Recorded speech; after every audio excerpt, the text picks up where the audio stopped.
one belt. 2 guys, 1 belt.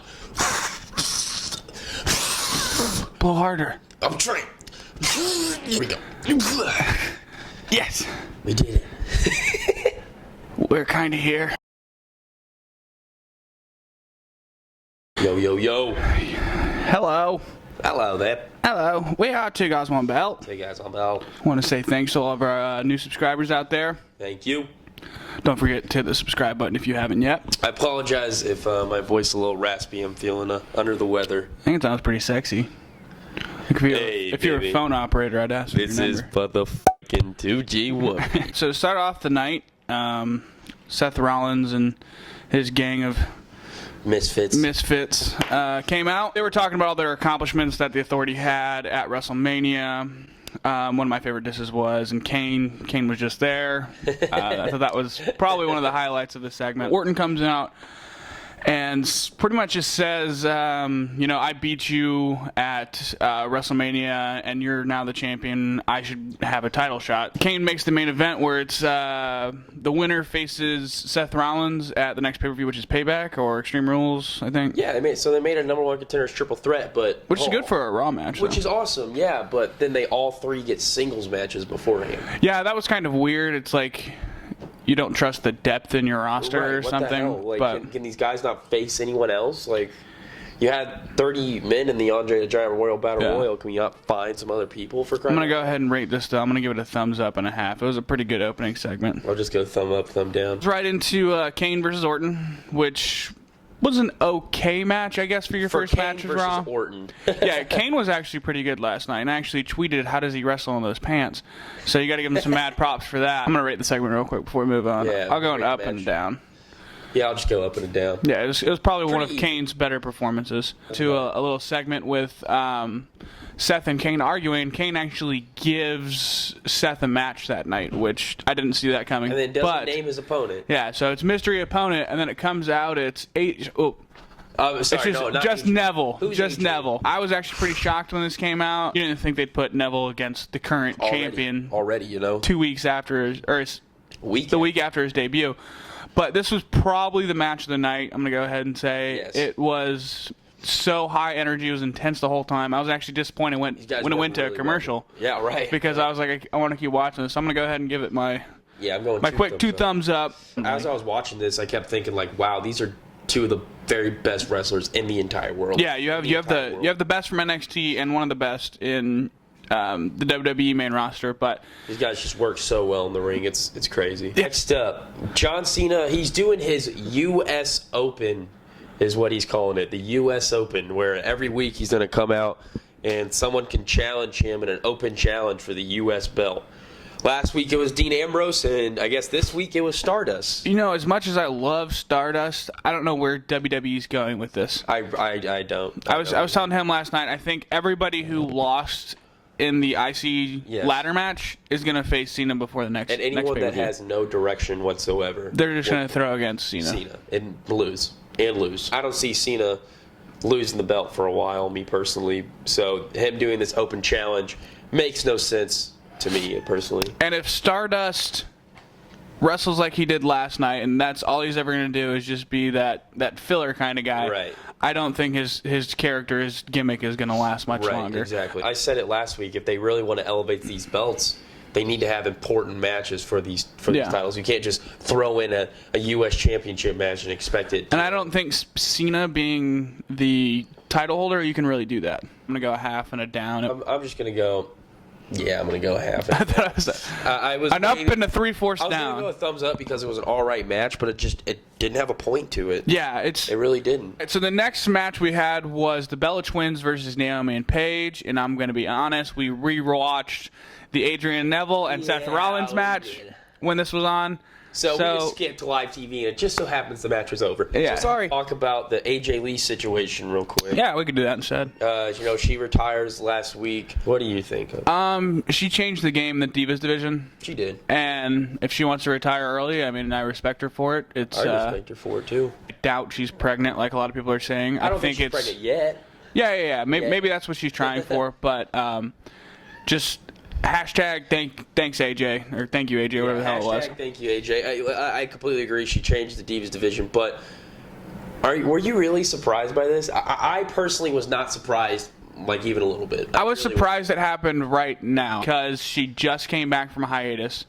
She just had a match at WrestleMania. She just had a match. And then she was on Monday Night Raw, so I was like... But some people were blown away that, like, they never expected this to happen. I could say I didn't want it to happen. Oh, I didn't want it to happen. No, obviously. Yeah. No, I don't think anyone did. But, I mean, you look at history, divas don't last very long. Their careers.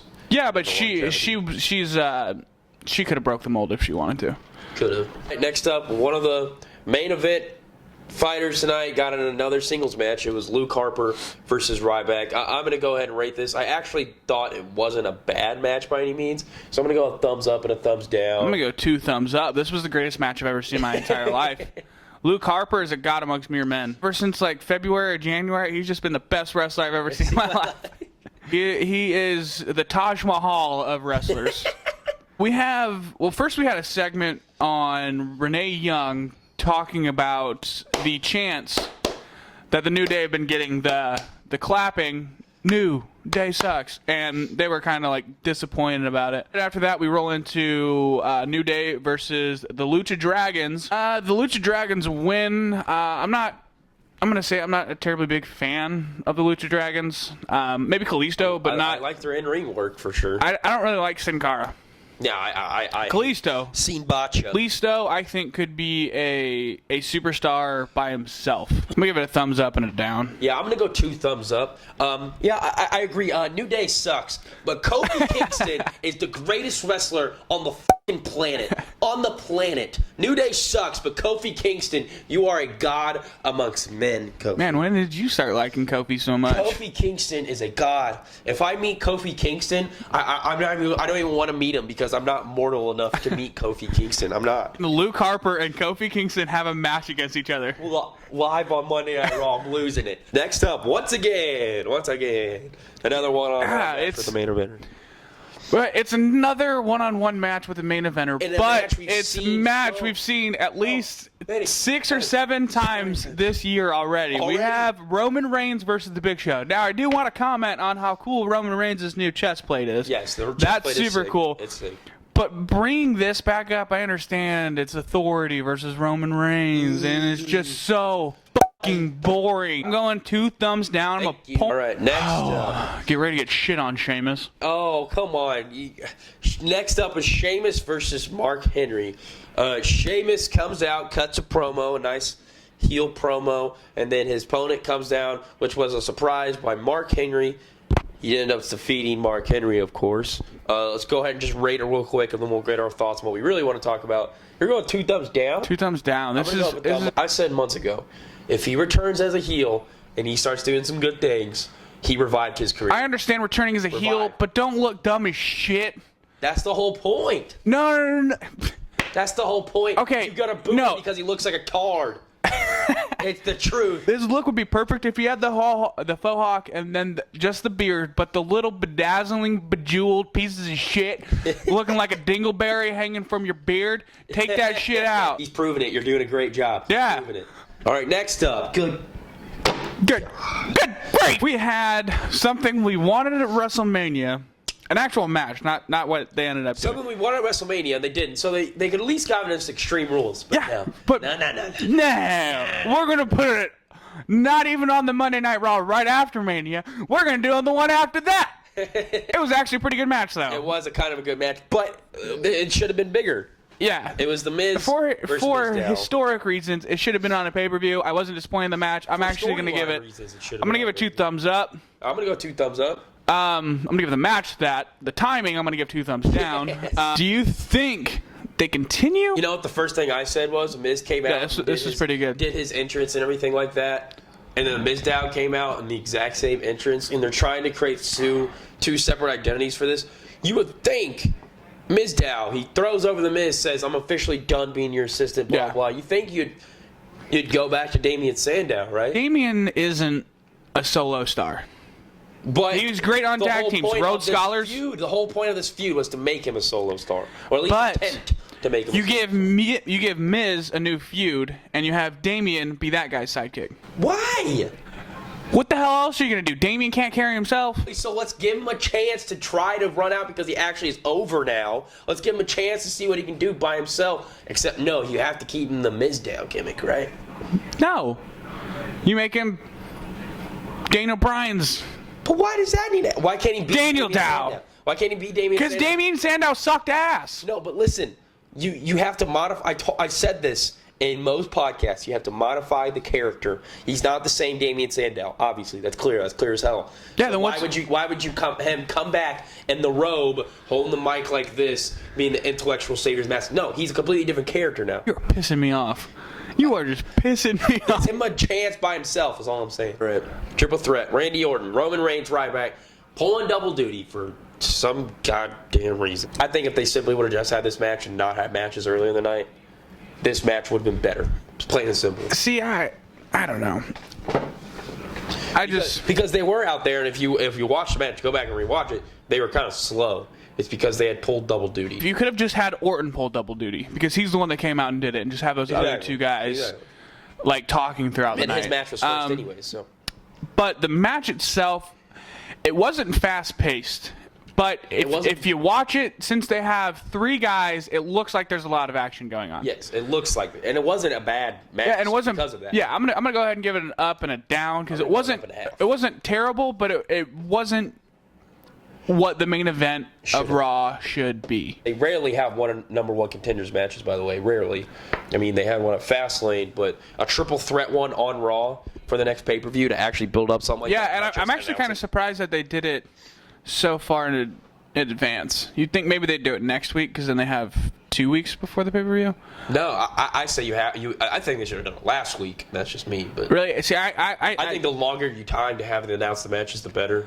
No, see, I think the later, because I think once you have the match, you should have 1 week before the next pay-per-view. So that way you get 1 week of build-ups. Because then they never face each other, and then it just gets boring having a full month of them just talking to each other.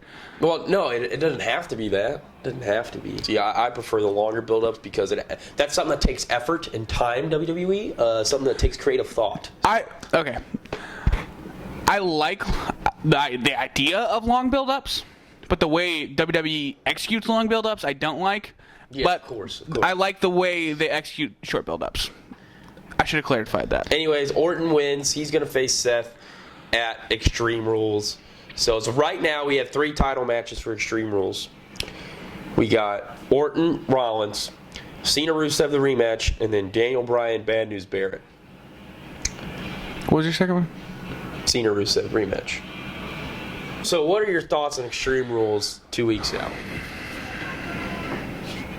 I don't have any thoughts because they haven't done much with it. I mean, the most exciting thing as of right now is going to be the title match. But the most exciting thing they have going right now is that I can think of is Seth Rollins and Adrian Neville. So I wonder if they're going to do build up for Miz and Mizdow because that might make it. They gave it away. They gave it away for free. Yeah. So why should I care? Well, they're giving Extreme Rules away for free too, so might as well free just give everything. Free 99. But let's go ahead and rate Raw as a whole. I want to say that like the first hour was one of the best hours I saw. It was solid. One of the best first hours I've seen in a long time. Pretty much just peaked at the start and just kept going down. Like the moments that I did enjoy for this Raw, I was almost forcefully enjoying them. I was just enjoying them for the sake of being a wrestling fan. The only thing I enjoyed after the first hour was the Mizdow. Everything else was just after the Seth average or match, below. That was pretty much the only thing. Yeah, and that ended at 10. So yeah, that should have been the main event. I'm gonna go ahead and give this a half a thumb, and kind of like in the middle of a down and a half a thumb. Yeah, I'm just gonna go evens. It was just a very stagnant Raw. Other than, just a few highlights here and there. There was just so many.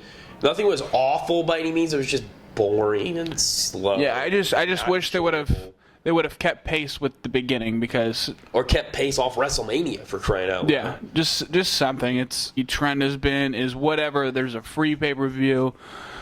the pay-per-view is not going to be all that great. We're just living in a new era where pay-per-views only cost $10, so we get $10 worth of effort into the pay-per-view. Yeah. Instead of a $50 effort. Don't forget to hit the subscribe button if you're still watching. Probably not. I don't even make it to the end of the video sometimes. We're still here. We're still kind of here. Follow us on the tweets at 2guys1belt. Like us on the Facebook. Don't forget to check out GetScaredTV /2guys1belt. That's us. We got our own show on the TV channel. Boop, boop. Suck it.